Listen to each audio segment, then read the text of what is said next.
Comme c'est drôle, j'aurai ma dernière partie pour ce message, mais c'est une dernière partie, mais qui introduit une nouvelle série dans la suite toujours de ce message qui s'appelle, dans la suite de l'idée de ce message, Vision de réalité céleste, Apocalypse 4. Ce matin, je vous parle de la porte ouverte dans le ciel. Vous voyez comment Dieu il est drôle. Franchement, Dieu, il est vraiment drôle. Et quand vous marchez, quand vous entrez dans une saison, quand vous êtes dans une saison, il y a des indicateurs. Il y a des indicateurs de la saison. Les indicateurs de la saison peuvent être les mots, les paroles que vous recevez par rapport à la saison. Dieu, pendant une période qui est définie, une période définie par lui-même, peut vous envoyez toujours les mêmes paroles. Alors, quand il y a insistance, comme j'ai dit tout à l'heure, quand Dieu insiste sur la même chose, l'assistance de Dieu, Dieu peut insister sur la même chose, mais de manière différente. J'ai dit tout à l'heure que depuis qu'on a commencé, on a repris les réunions en présentiel, le Seigneur ne cesse de nous insister et d'insister, de nous parler sur la croissance, l'évolution, le changement, la course, la rapidité. Et on sent que Dieu est en train de faire quelque chose spirituellement. Il y a une mise en place qui est en train de se faire.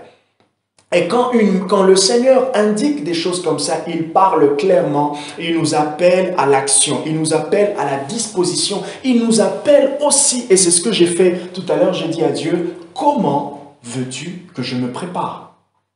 Nous ne savons pas toujours comment et quoi faire, mais ce que nous savons, c'est qu'en posant la question à Dieu, il va nous répondre. Un prédicateur a dit une phrase la semaine dernière que j'ai très bien aimée. Il a dit « Dieu ne parle pas toujours et tout le temps, mais Dieu répond beaucoup. » Il a dit, du coup, pour écouter souvent la voix de Dieu, posez à Dieu des questions. Et Dieu se fait plaisir de vous répondre. Alors, je ne sais pas pourquoi le Seigneur ne parle pas tout le temps. Et d'ailleurs, même quand on dit Dieu ne parle pas tout le temps, c'est juste une manière pour dire que l'expression de Dieu est de fois différente de ce à quoi on s'attend. De fois, quand on s'attend à une compréhension, une parole tellement extraordinaire, une voix, un chuchotement vraiment particulier, de fois le Seigneur ordonne simplement nos pensées. Le Seigneur aligne nos pensées. Pendant que vous vous posez la question, alors comment je peux faire ça? Pendant que vous posez cette question, vous avez directement l'impression qu'un passage biblique vient. Et ce passage biblique, c'est comme une réponse. Ce passage biblique, c'est comme une partie, il donne une idée, il conduit à la réponse. Et quand vous commencez à réfléchir au passage biblique, et c'est de là que jaillit la réponse. Apocalypse chapitre 4, je ne veux pas lire tout le passage, je veux lire simplement le premier verset. « Après cela, je regardais et voici une porte ouverte dans le ciel. » Après cela, je regardais et voici une porte ouverte dans le ciel. Vision de réalité céleste. Une porte ouverte dans le ciel. Dans ce premier verset, ce qui est très intéressant, et là je vais insister, c'est une porte qui est ouverte dans le ciel. 3 mots importants. La porte, l'ouverture, le fait que ça soit ouvert et troisièmement, le fait que ça soit le ciel. La porte prophétiquement signifie quoi? La porte prophétiquement signifie une entrée, une ouverture, un accès. Dans le bâtiment, on parle de porte extérieure ou menuiserie extérieure et menuiserie intérieure. Dans tout ce qui est menuiserie intérieure, on a généralement les portes intérieures. Et dans les portes intérieures, il y a un terme qu'on ajoute qu'on appelle porte de distribution. Ça veut dire, ça permet d'avoir accès dans les différentes pièces de la salle, de la maison, de l'emplacement du bâtiment. Et quand on parle, et ce qui est maintenant beau, c'est que dans ce texte, Jean, il voit une porte qui est ouverte. Ça veut dire il y a un libre accès. Et qu'est-ce qu'il voit? C'était dans le ciel. Mais c'est bizarre parce que si vous voulez imager et vraiment donner un sens, c'est comme s'il regardait le ciel et il voit une porte. Je me suis posé la question, est-ce que c'était vraiment c'est vraiment une porte physiquement qui était visible dans sa vision? Parce que c'est là aussi le problème avec l'interprétation de l'Apocalypse. Si on veut donner des sens vraiment physiques dans les visions, des fois on peut vraiment se perdre. Mais toujours est-il que l'impression, quand vous faites les expériences des visions, il y a bien sûr ce que vous voyez, et ce que vous voyez est aussi et surtout un message, un sens spirituel. Donc vous ne voyez pas simplement pour voir, mais ce que vous voyez est un sens, est un message, c'est un signe, il y a une signification. Voilà pourquoi dans le prophétique, Dieu parle par ce qu'on appelle des énigmes. Dieu parle par des symboles.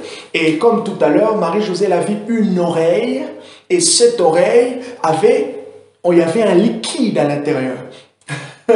Donc du coup, quand vous voulez interpréter, vous pouvez vous poser la question, mais pourquoi liquide? Mais pourquoi il va me remplir de l'eau dans mon oreille?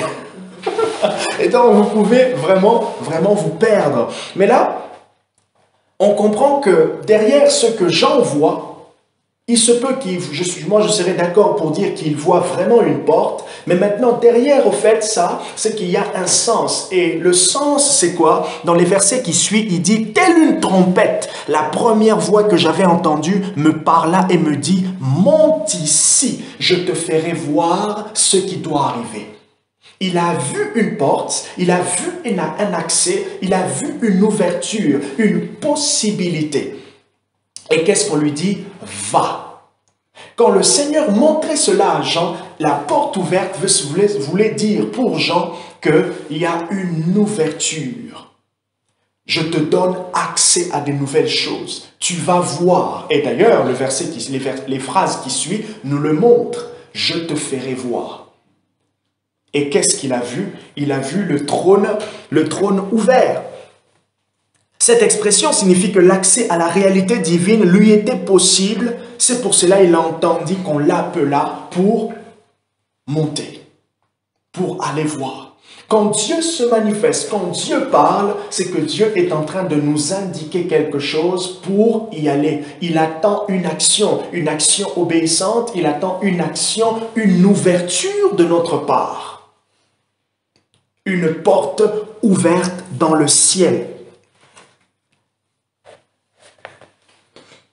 Dans le langage prophétique, je l'ai dit que la porte signifie une entrée, une ouverture, un accès. Quand le Seigneur montre cette réalité à Jean, il est en train de lui ouvrir les profondeurs qu'il doit connaître.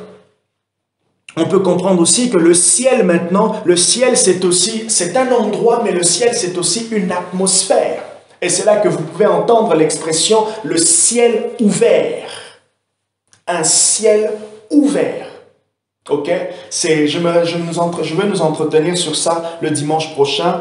Ouais, on verra comment le Seigneur va aller, mais je parlerai du ciel ouvert. C'est vraiment un message prophétique. On va prier pour le ciel ouvert sur Poitiers. Ciel ouvert, ça veut dire il y a une visitation divine, il y a une activité spirituelle. Il y a une présence qui est possible. Et cette présence, on la sent et on voit son activité. Et c'est pour cela vous allez voir que j'ai déjà entendu des prophètes par exemple qui disent « Waouh, le ciel est ouvert en ce lieu. Oh mon Dieu, le ciel est ouvert. » Quand il dit ça, il sent l'activité. Et l'intensité de l'activité spirituelle signifie que le ciel est ouvert. Donc Dieu permet une certaine interaction avec le monde invisible. Ça marche. Alors quand je parle de permet interaction, c'est qu'il y a un degré de manifestation de l'esprit qui accompagne un ciel ouvert. Notez-le quelque part. Quand le ciel est ouvert, il y a un degré de manifestation qui est visible, qui est possible. Et c'est pour cela, quand on peut dire par exemple, le ciel est fermé sur cette maison ou dans cette ville, dans ce ministère ou quelque chose comme ça, c'est que le degré de manifestation est tellement faible. On a l'impression de sentir comme un blocage. Il m'est déjà arrivé par moments de sentir que waouh, l'intensité ici, elle n'est pas forte. Et il y a des endroits où vous arrivez, vous sentez que oui, le ciel est ouvert. Il y a des églises où vous sentez que le ciel est ouvert. Il y a des hommes de Dieu, des personnes qui marchent avec un ciel ouvert. Où, au fait, ils sont le ciel ouvert. Ils ont une intensité de l'activité spirituelle dans leur vie qui permet qu'ils ne dépendent pas de vous. Donc, quand ils sont dans un endroit, vous vous dites, oh, il va vous bénir. La présence de Dieu va vous bénir. Vous vivez Dieu, vous vivez le ciel ouvert. Et ça, c'est possible pour tous. Rendez-vous mercredi prochain, dimanche prochain, je parlerai du ciel ouvert. Un ciel ouvert sur Poitiers, un ciel ouvert sur ma famille, un ciel ouvert sur moi, un ciel ouvert sur ma vie. Ça veut dire l'activité spirituelle s'intensifie. L'activité de Dieu, la présence de Dieu est possible. Tout à l'heure, je vous ai dit que Kétia a reçu une parole disant « Libérez la présence de Dieu ». Comment libérer la présence tant que le ciel, l'accès, nous est fermé? Bien sûr, la Bible parle deux fois de l'accès fermé dans Genèse, chapitre 7, verset 16. Il dit que quand Noé est rentré dans l'arche, qu'est-ce qui s'est fait? Dieu a fermé la porte derrière lui. Donc l'accès à l'arche était fermé.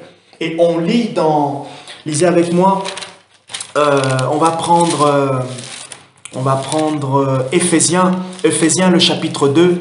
Éphésiens le chapitre 2, à partir du verset 11, il est dit ceci, et c'est Paul qui parle. « Souvenez-vous donc, ceci, autrefois, vous, païens dans la chair, traités d'incirconcis par ceux qui se disent circoncis et qui le sont dans la chair et par la main des hommes, vous étiez en ce temps-là sans Christ, privés du droit de cité en Israël. Or, quand il y a une porte ouverte, ça veut dire qu'il n'y a plus de privation. » Et Jésus-Christ, dans Jean chapitre 10, verset 9, il dit quoi? « Je suis la porte de brebis. » Le verset 1, il dit « Le berger, le propriétaire de la bergerie, rentre par la porte. » Okay? Christ est la porte des cieux. Christ est la porte du ciel. Ça veut dire il est l'accès principal. J'aimerais même dire il est l'accès officiel. Et voilà, il dit lui-même que personne ne peut aller vers le Père si ce n'est par moi. C'est ça, hein? Il dit, personne n'a vu le Père si ce n'est le Fils qui l'a révélé. Personne n'a vu le Père si ce n'est le Fils qui l'a révélé. C'est étonnant de voir aujourd'hui que certaines personnes auront plus l'idée ils seront plus ouverts à l'idée de Dieu, plus ouverts à l'idée de Dieu et fermés à l'idée de Christ. Ok? Et pourtant, ce qu'on en remarque, c'est que même quand le Saint-Esprit vient, il rentre, il se manifeste en nous, le Saint-Esprit nous présente la porte. Et d'ailleurs, le Saint-Esprit, il est dit quoi dans le même Jean chapitre 10, le verset 1, il est dit quoi? Il dit, le berger, c'est Jésus qui parle, le berger vient pour entrer dans la bergerie, il dit, le portier, lui ouvre. Le portier, c'est le Saint-Esprit. C'est le Saint-Esprit qui nous ouvre, qui ouvre l'accès à Christ.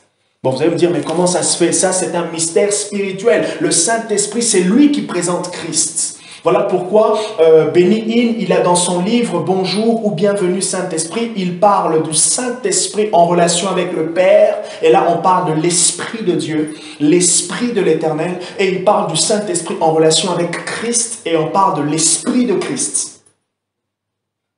Okay? Et le Saint-Esprit est le portier qui ouvre la voie à la manifestation de Dieu. Ça veut dire qu'il permet en même temps le témoignage de lui-même, mais le témoignage de Christ et le témoignage du Père. C'est ainsi qu'on ressent la divinité dans son unité. C'est beau ça. On ressent la divinité dans son unité. Pourquoi? Parce qu'il y a un accès qui nous a été permis par celui qui a la clé. Et le Saint-Esprit manifeste Christ comme étant la porte, Christ comme étant le passage obligé aux réalités divines, le passage officiel aux réalités spirituelles. Et quand Jésus dit qu'il est la porte des brebis, il veut dire qu'il est l'expérience que les brebis font. Si nous sommes brebis de Christ, c'est parce que nous avons fait l'expérience du berger. Donc nous avons connu quelque chose du berger, ça veut dire nous avons connu son amour, sa puissance.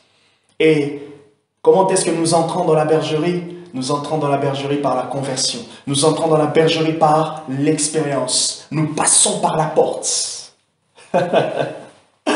Nous passons par, nous avons accès.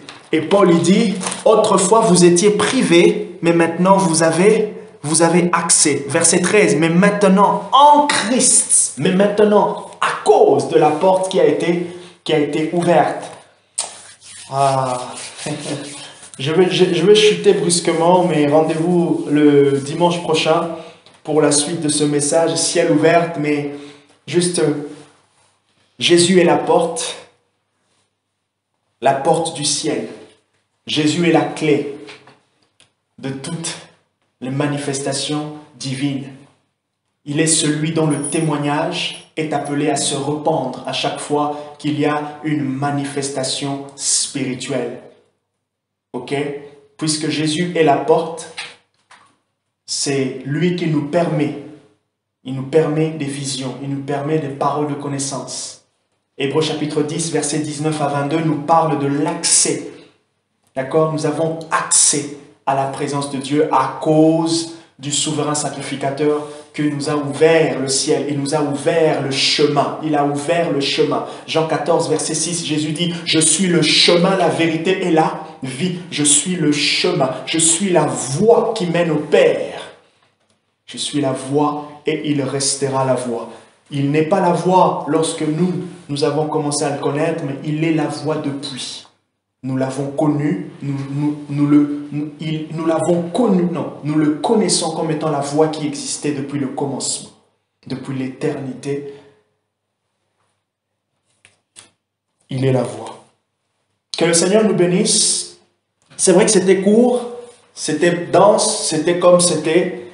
Nous remercions Dieu pour ce soir. Vraiment, sentez-vous encouragés par tout ce que Dieu est, plutôt plus ce matin, sentez-vous encouragés par tout ce que Dieu est en train de faire avec nous, mais aussi avec vous. Et je prie que le Seigneur puisse vous fortifier dans votre foi. Je prie que le Seigneur puisse vous encourager. Je prie vraiment et je sais que les jours à venir seront de plus en plus glorieux. Ce n'est pas une gloire qui dépend de nous, mais c'est une gloire qui existe. Jésus est glorifié. Il a dit, allez partout, faites de toutes les nations les disciples, les baptisant au nom du Père, du Fils et du Saint-Esprit.